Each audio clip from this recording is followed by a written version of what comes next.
Welcome to Solanki education digital. દાખલો પ્રશ્ન 3 નીચે આપેલા નકશા પરથી પ્રશ્નના જવાબ લખો. અહીંયા આપણને જે નકશો આપ્યો છે એના પરથી આપણે પ્રશ્નના જવાબ લખીશું. આ બગીચાની કઈ દિશામાં છે? તો શાળા બગીચાની કઈ દિશામાં છે? ઉત્તર દિશામાં.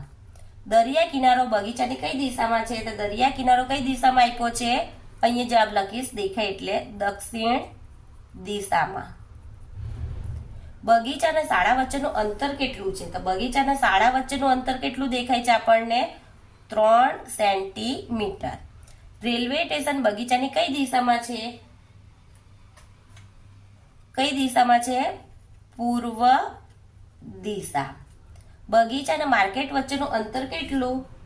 તો કેટલું છે? 4 સેન્ટીમીટર.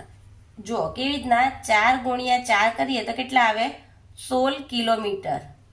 એટલે કેટલા આવે? 4 સેન્ટીમીટર. શોપિંગ મોલ માર્કેટની કઈ દિશામાં છે? અહીંયા જવાબ આવશે ઉત્તર દિશા. ભાગાકાર કરો ગમે તે 3. પહેલો દાખલો 12/684. તો અહીં જગ્યા નથી એટલે હું નોટમાં લખીશ કે 12/684. તો પહેલા એક સંખ્યા લઈએ તો નાની છે, બે સંખ્યા લઈએ 68 12 5 60.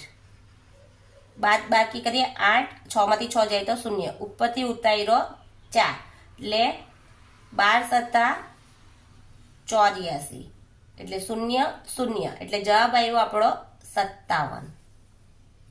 બીજો દાખલો 3870/15 કે 3870/15. તો પહેલા એક સંખ્યા લઈએ તો નાની છે, બીજી સંખ્યા લીધી એટલે 38 થયા.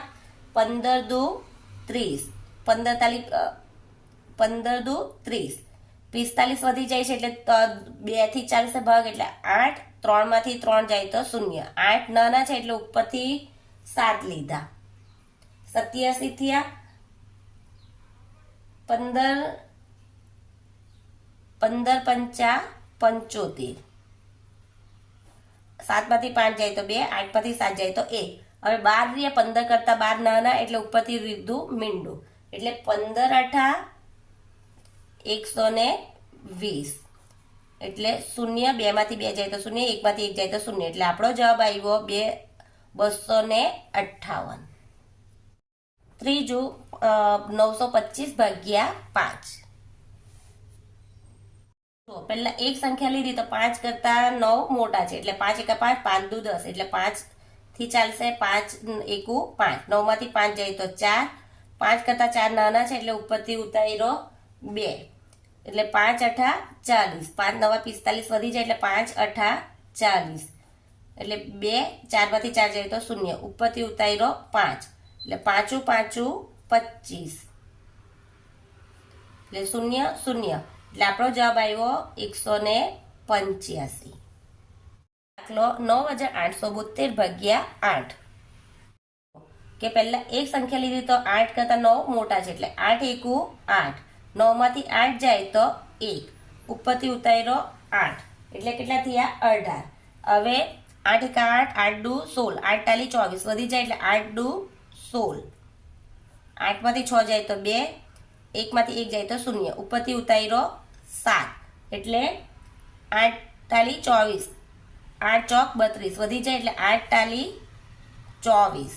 7 માંથી 4 જાય તો 3, 2 માંથી 2 જાય તો 0. ઉપરથી ઉતાર્યો 2, 8 ચોક 32 એટલે આપણો જવાબ આવશે 1234. ક વ્યાખ્યા આપો ગમે તે 2. ક્ષેત્રફળ એટલે આકૃતિ વડે સમતલમાં રોકાયેલી જગ્યાના માપને આકૃતિનું ક્ષેત્રફળ કહેવાય. પરિમિતિ એટલે કોઈ પણ બંધ આકૃતિની બધી બાજુઓના માપનો સરવાળો એટલે પરિમિતિ.